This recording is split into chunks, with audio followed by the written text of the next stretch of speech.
Hello, I'm Vice, and welcome to Goth Gardening with Vice. So today, I'm going to show you, I know a lot of people are getting into gardening, and if you're getting started, it can be kind of intimidating to understand all the terminology on labels. So today I'm going to show you how to read labels so that you can know where a plant would go for it to be successful, for it to bloom, for it to, yeah, because many plants that bloom require sun, even if it's just morning sun. And some can't take a lot of sun. A lot of sun will kill them. So it's really important to know. And it's also really important to know what plants will are kind of worth their price because they come back every year. They're perennial. And winters are just meant to be annual, and then they die back and they don't come back. So let's get started. I have some examples here, so you just kind of pick one up.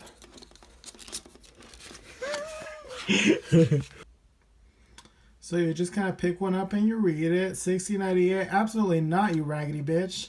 Actually, she was $8. Anyway, so there's a lot of useful information up front. These are the Lowe's ones. So they tell you right away full sun, and this how many hours of direct sun they need. And it doesn't have to be 6 consecutive hours, even if it's just a couple hours in the morning and a couple in the evening. It's totally fine. Doesn't have to be consecutive. And then it also tells you when they bloom. So they bloom throughout the summer and the fall. That's important to know so that you have plants blooming throughout the seasons. And then it says that it's perennial, which means that it comes back year after year. That's what perennial means. And and if you're ever looking at clearance, or if you see anything with a mark at Lowe's ever, that means it's half off. And in the back it tells you how much water it needs.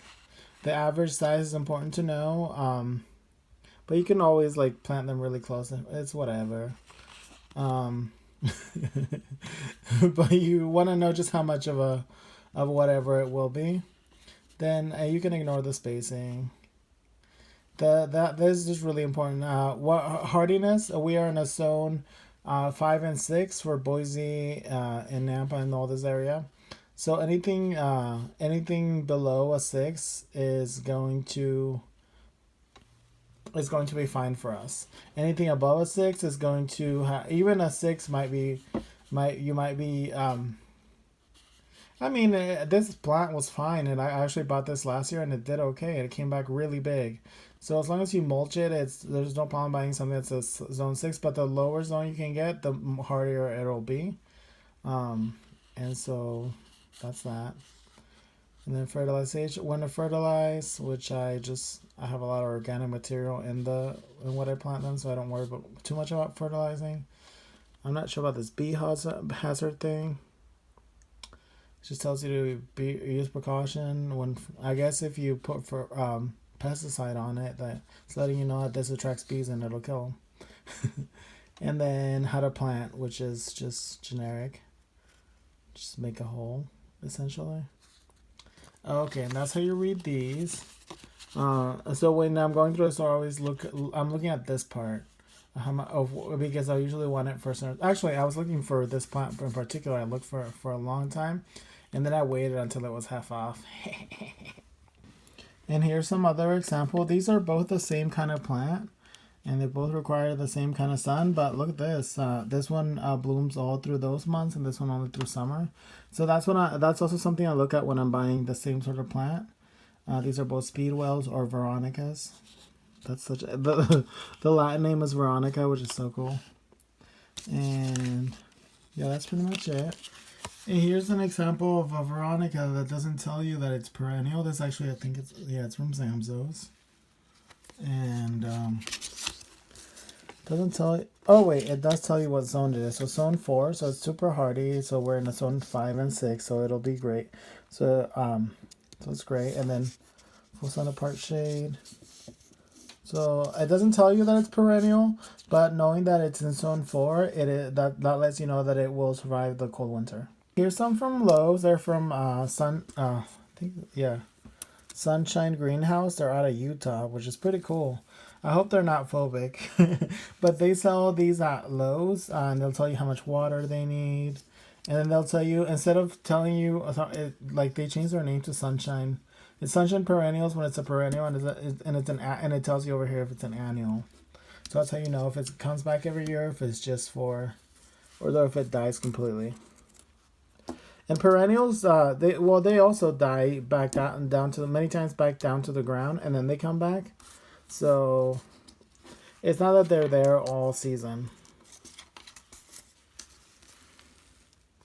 And then there's a zone.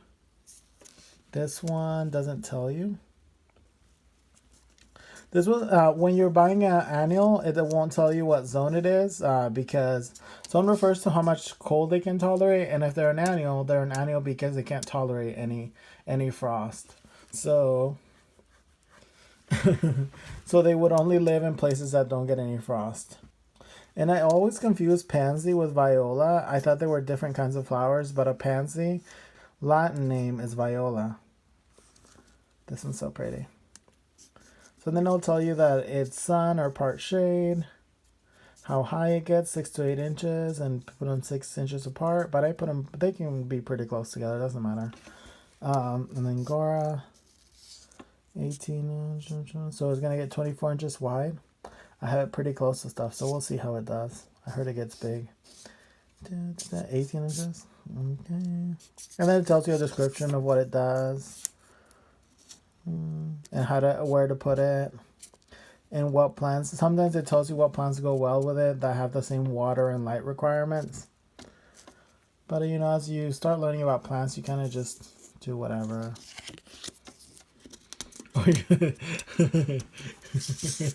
And by do whatever, I mean what its light requirements are. So this one doesn't say much in the front. Here's an example of a houseplant label. So it won't tell you if it's an annual or a perennial because they don't tolerate frost because they're tropical. Many houseplants are tropical. So none will so don't put them outside. Actually, you can put them outside, and it tells you right here. So indoors, you want it to be well lit, so a bright room. And then outdoors, you want it to be part shade. So part shade means that it's mostly shade. Or that it's, or part shade, it means that morning sun, so up to about 1 p.m. at the latest, and then the rest of the day all shade. I have some that are like morning sun and then all day shade and then a little bit of sun in the evening. So you can just play around with that. And then, so pots, water moderately, which I don't know about watering. Well, this doesn't tell you what this doesn't tell you is that this this plant, Alocasia poly, requires moisture. So it requires you to have like a humidifier. And it doesn't mention a humidifier or anything about moisture anywhere on here. So unless you have that, don't buy this plant because it'll die. A friend told me to put rocks, a giant tray with rocks and water below it so that the water can evaporate and keep it moist. But it still died, so it's out there in the ground. I don't know if it does anything. Yeah, with a lot of your house plants, you can bring them out in the summer and leave them out as long as the temperatures don't drop below 60, I think. Then they're fine. And some you can plant out in the landscape as well. As long as you follow this instruction of putting it in part shade. And a great benefit of planting them outside is that they'll grow really, really big because they're getting light stronger than anything that you can provide for it indoors, and they're getting constant fertilization from all the worms outside. Okay, here's an example of one that doesn't tell you, I think it doesn't tell you that it's an annual, but it says ornamental and there's a sun picture. I don't know if that means anything. Oh, but I love this. Look how pretty that is. Anyway, so it's a ornamental kale. Hardy to, it can take some frost. And it doesn't, well, actually mine is blooming right now. But I don't think they want you to keep these for that long. And I think it doesn't say anything about, okay, let me see. Oh, it doesn't tell you about what kind of sun requirements besides the picture of a sun. So I had it in full sun and it did fine. So I guess that's what that means. But if you ever get a plant where it doesn't tell you its light requirements, you just kind of have to Google them. And so here's how tall it gets. And yeah, mine lived all through the winter. It got kind of ugly, and now it's blooming. So I'm so excited. I'm gonna. These ones are really fun, the Monrovia labels, because they say they tell you their light requirement. They tell you their light requirements and if they're perennial or annual right here. So it's kind of neat to have that uniformity. This one tells you watering height, and then it tells you that it blooms in summer and fall. And this down to -20, which is, I think that might be a 4 or a 5. I don't remember. Deer resistant, erosion control, I guess. Water wise, I don't know. Easy care, I don't know. I killed it. I don't know, but I bought it. It was a discount plant, so you know. So. And oh, and it probably got overwatered. Sometimes when you buy you get plants that are really overwatered. There's some that. So I guess this one is one of the ones that you can't have too overwatered because it'll kill it. I think I got a lot of blanket flowers on discount that all died because they were completely soaked and they never recovered. But I got a lot of seeds from them. So at one point, I just bought one to get the seeds. So I have a lot of blanket flower seeds. Here's one from some unnamed box store. It's mums or chrysanthemums. They were white. Tells you when it's blooming, fertilizer and water, height and exposure. Oh, it tells you full sun or, well, that's another language. And where to put it, but it doesn't tell you that it's a perennial. So just so you know, mums bloom in the fall, so they're a fall flower and they are perennial. And oh, it tells you right here, sun. So I guess it uses the little symbol, and it tells you that it takes sun. And so yeah, chrysanthemums bloom a lot, so they need a lot of sun to build up the energy to throw up blooms. And as far as keeping all this information on your plants, you can you can just stick the little label with your plant in the pot that you put it in or out in the landscape, or you can just throw write on the information down on a meticulous list and then just have that for whenever you need it. So that's what I do. If you're ever unsure about the needs of a particular plant, just Google it to be sure. Morning sun up to 1 p.m. and shade for the rest of the day is good enough for most plants. If you are a clearance plant, I recommend letting it recover in that sort of environment of morning sun and afternoon shade, which is shade for the rest of the day. If something says full sun, just put it in full sun. And if it says shade anything, don't put it in full sun. However, some plant labels lie or don't apply to your region or how they intended to, or maybe you don't even realize that a spot was getting more sun than it was. So in that case, you just kind of have to figure it out. The more you garden, the more you'll understand. Some hydrangeas will say full sun, but sun damages their leaves or means they need a lot of water to keep them in from scorching in full sun.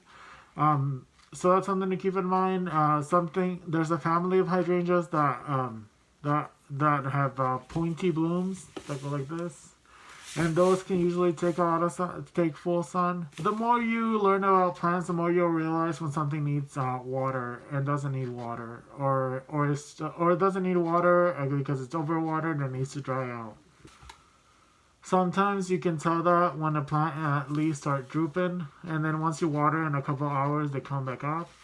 But sometimes but before you water, always stick your finger in and double check. And you can feel the first like 1 or 2 inches, and if it feels damp, then it doesn't need water. If it feels dry, then you can go ahead and water it. And then you also kind of have to figure out what wet and dry what wet and damp the difference is. With damp, it's like a moist cake. If you were to grab the soil and it was get stuck together, but no water would leak out, and then wet, when you pick it up and squeeze it, water will drip out. So that's how you're gonna tell the difference. You can see it visually as well. One will look just moist, and the other one will look really wet.